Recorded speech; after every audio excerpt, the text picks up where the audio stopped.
বন্ধুরা, আশা করি সবাই সুস্থ আছেন। বন্ধুরা, যুক্তরাষ্ট্র হলো এমন একটি দেশ যারা ঘটনার পরিপ্রেক্ষিতে কোনো রিয়াকশন দেয় না, বরঞ্চ রিয়াকশন দেওয়ার জন্য বিভিন্ন ঘটনা তৈরি করে, যার উদাহরণ ছিল বিভিন্ন যুদ্ধক্ষেত্র।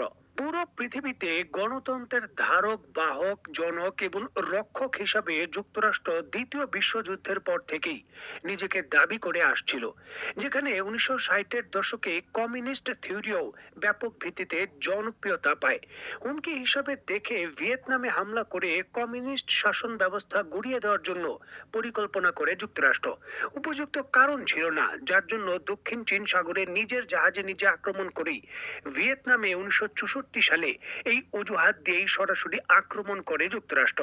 দেখুন, একটি দেশে অতর্কিতভাবে হামলা করা বা গোপন একটি মিশন পরিচালনা করে সেই দেশের বিভিন্ন সেনাবাহিনীর বডিগার্ডের আততে সেই দেশের প্রেসিডেন্টকে ধরে নিয়ে যাওয়া, এর মানে এটা নয় সেই দেশকে সম্পূর্ণভাবে কন্ট্রোল করে ফেলেছে যুক্তরাষ্ট্র বা সেই দেশ এখন যুক্তরাষ্ট্রের কথায় চলবে।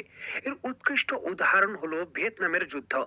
ভিয়েতনামে 1964 সালের 5ই আগস্ট প্রথমবারের মতো যুক্তরাষ্ট্র ব্যাপক বোমা হামলা এবং ব্যাপক হামলা করে, এবং প্রথম দিনেই ভিয়েতনামের সকল প্রতিরক্ষা ব্যবস্থা ভেঙে যায় এবং সেখানকার সরকারও কিন্তু পালিয়ে যেতে বাধ্য হয়।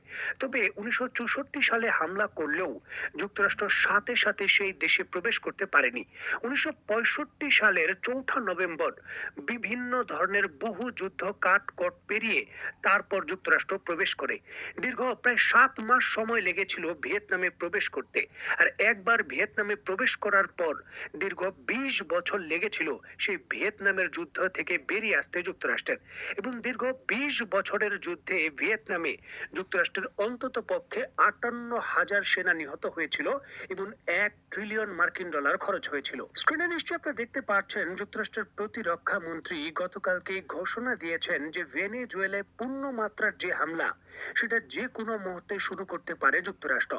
যদিও এই ইস্যুটিকে কেন্দ্র করে তাদের অভ্যন্তরে ব্যাপক ধরনের দ্বন্দ্ব রয়েছে। যেমন ডেমোক্রেট এবং কংগ্রেস দুই জনের মধ্যেই ব্যাপক দ্বন্দ্ব রয়েছে। তারা কিন্তু এই বিষয়ে এগ্রি করছে না। যুক্তরাষ্ট্রের সামরিক বিশেষজ্ঞরাও হুঁশিয়ারি দিয়ে বলছেন এটি চীনের পাতা ফাঁদ, যেই পাতা ফাঁদে পা দিলে যুক্তরাষ্ট্র ভেনেজুয়েলায় আরেকটি দীর্ঘকালীন ভিয়েতনামের যুদ্ধে পড়ে যাবে এবং সেই যুদ্ধ থেকে বেরিয়ে আসতে যুক্তরাষ্ট্রের অন্তত পক্ষে আরো 20 থেকে 25 বছর সময় লাগতে পারে। মানে একবার যদি আপনি যুদ্ধে জড়িয়ে যান, সেখান থেকে একটি সুপার পাওয়ার দেশের খালি হাতে ফেরার কোনো সুযোগ নেই। বর্তমানে ভেনেজুয়েলার কোনো ভূখণ্ড যুক্তরাষ্ট্রের কোনো সেনাবাহিনী দখল করেনি। এমনকি ভেনেজুয়েলার উপকূল দিয়ে একটি সৈন্য প্রবেশ করার কোনো ধরনের প্রেক্ষাপট তৈরি হয়নি। পূর্ণ মাত্রায় ল্যান্ড আক্রমণ করেই সেটা করতে হবে। আর এটা একটা জটিল বিষয়, কারণ ভেনেজুয়েলার সার্বিক যে ভূ প্রকৃতি এবং সার্বিক পরিস্থিতি অনেকটাই সেম সেম ভিয়েতনামের মতো।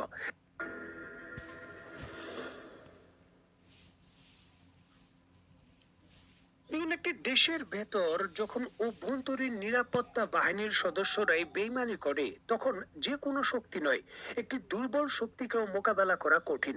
যেটা বর্তমানে ভেনেজুয়েলায় হয়েছে। ভেনেজুয়েলার প্রেসিডেন্টের নিরাপত্তা বাহিনী নিজেরাই এই মাদুরোকে অ্যারেস্ট করে যুক্তরাষ্ট্রের সেনাবাহিনীর হাতে তুলে দিয়েছে। তবে দেশটির ক্ষমতার পরিবর্তন হয়নি। যদিও প্রেসিডেন্টের পরিবর্তন হয়েছে, তবে ভেনেজুয়েলার মাদুরের যে পার্টি রয়েছে তারা কিন্তু এখনো ক্ষমতায় রয়েছে এবং তাদের পরবর্তী প্রেসিডেন্ট হিসাবে বিচারপতির নির্দেশে নতুন একজন ব্যক্তিকে তারা নিয়োগও দিয়েছে। ভেনেজুয়েলায় মিস্টার মাদুরে ক্ষমতায় থাকলেন কিংবা না থাকলেন সেটা বড় কথা নয়। বড় কথা হলো ভেনেজুয়েলাকে অবশ্যই যুক্তরাষ্ট্রের নিয়ন্ত্রণে আনতে হবে।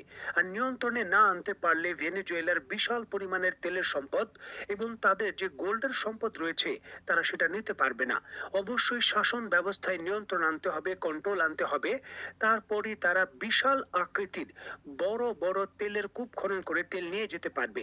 আর সেখানে এখন পর্যন্ত যুক্তরাষ্ট্র বলতে পারেন শূন্য অবস্থায় রয়েছে, কারণ ভেনেজুয়েলার একটি ভূখণ্ড এখন যুক্তরাষ্ট্রের সেনাবাহিনীর কোনো নিয়ন্ত্রণে নেই এবং তারা এখনো পদাতিক সেনাবাহিনী প্রবেশও করাতে পারেনি। বিভিন্ন আন্তর্জাতিক রিপোর্ট বলছে ভেনেজুয়েলার মিলিশিয়া বাহিনী ব্যাপক ভিত্তিতে গেরিলা যুদ্ধের ব্যাপক প্রস্তুতি নিচ্ছে এবং সেখানে এই ভেনেজুয়েলার আশেপাশের যে দেশগুলো রয়েছে তারাও সহযোগিতা সহযোগিতা করছে, রাশিয়াও সহযোগিতা করছে, চীনের মতো দেশ ব্যাপক ভিত্তিতে সহযোগিতা করছে এবং ইরানের বাহিনীরাও বর্তমানে এই ভেনেজুয়েলা অবস্থান করছেন। দেখুন, যুক্তরাষ্ট্রের যে বিমান বাহিনী রয়েছে খুবই শক্তিশালী এবং যেমনটা জানা যাচ্ছে প্রায় 150টির বেশি স্টেলথি যুদ্ধ বিমান এবং অন্যান্য যুদ্ধ বিমান নিয়ে আক্রমণ করেছিল যুক্তরাষ্ট্র, যেখানে F-35 এর মতো যুদ্ধ বিমানকে মোকাবেলা করা ভেনেজুয়েলার মতো দেশের জন্য খুবই কষ্টসাধ্য বিষয়। তবে পদাতিক হামলা যখন হবে তখন যুক্তরাষ্ট্রের সেনাবাহিনীকে মাটিতে নামতে হবে। ভিয়েতনামে ঠিক যেইভাবে জলাভূমিতে যুক্তরাষ্ট্রের সামরিক বাহিনীকে হামলা করতে হয়েছে, যুদ্ধ করতে হয়েছে, ভেনেজুয়েলাও ঠিক একইভাবে জলাভূমিতে এইভাবে তাদের যুদ্ধ করতে হবে, যেটা যুক্তরাষ্ট্রের সামরিক বাহিনীর জন্য কষ্টসাধ্য নয়, একটি জটিল বিষয়। কারণ যুক্তরাষ্ট্রের সামরিক বাহিনী এবং তাদের সামরিক শক্তি সকল ভিত্তিতে প্রযুক্তি নির্ভর এবং তারা বিমান হামলা এবং আকাশ হামলায় অত্যন্ত পারদর্শী। তবে পদাতিক হামলায় যুক্তরাষ্ট্রের সামরিক বাহিনীর ব্যাপক দুর্বলতা রয়েছে, কারণ পদাতিক হামলায় বড় কোনো মিশনে বা বড় কোনো যুদ্ধে একেবারে রিসেন্টলি কোনো বড় সফলতা পেয়েছে তেমন নজির নেই। সুতরাং একটি কঠিন পরিস্থিতি মোকাবেলা করতে হবে, যার জন্য যুক্তরাষ্ট্র এখনো আনুষ্ঠানিকভাবে এই ভেনেজুয়েলায় পদাতিক হামলা শুরু করেনি। এখনো তারা ভেবে চিন্তে সিদ্ধান্ত নিচ্ছে এবং যুক্তরাষ্ট্রের সামরিক বিশেষজ্ঞরাও বলছেন যে 20 বছরের জন্য যুক্তরাষ্ট্রের আরেকটি যুদ্ধ অপেক্ষমান যদি ভেনেজুয়েলায় তারা আক্রমণ করে।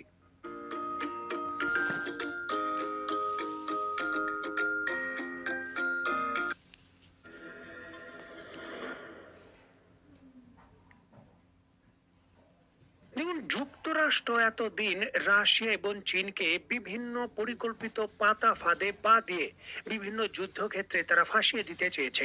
রাশিয়াকে অলরেডি তো ইউক্রেনের যুদ্ধে তারা ফাঁসিয়ে রেখেছে।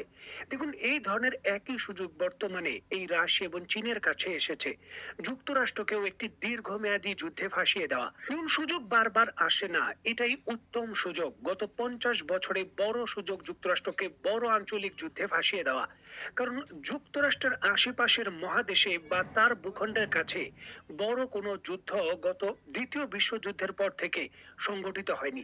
এমনকি দ্বিতীয় বিশ্বযুদ্ধেও যুক্তরাষ্ট্রের ভূখণ্ড অনেকটা নিরাপদ ছিল।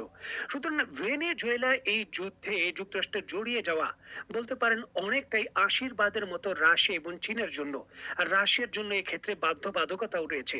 দেখুন, এই ভেনেজুয়েলায় বর্তমানে রাশিয়ার Su-30 যুদ্ধ বিমান রয়েছে, রয়েছে রাশিয়ার S-300 বুক ক্ষেপণাস্ত্র ব্যবস্থা এবং আরো বহু ক্রিটিক্যাল অস্ত্র রয়েছে।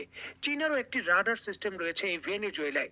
যদি ভেনেজুয়েলা সম্পূর্ণভাবে ক্যাপচার করে যুক্তরাষ্ট্র, তাহলে এই যুদ্ধ বিমান, এই রাডার সিস্টেম এবং এই আকাশ প্রতিরক্ষা ব্যবস্থার সরাসরি এক্সিট বা সরাসরি প্রবেশাধিকার যুক্তরাষ্ট্র পেয়ে যাবে।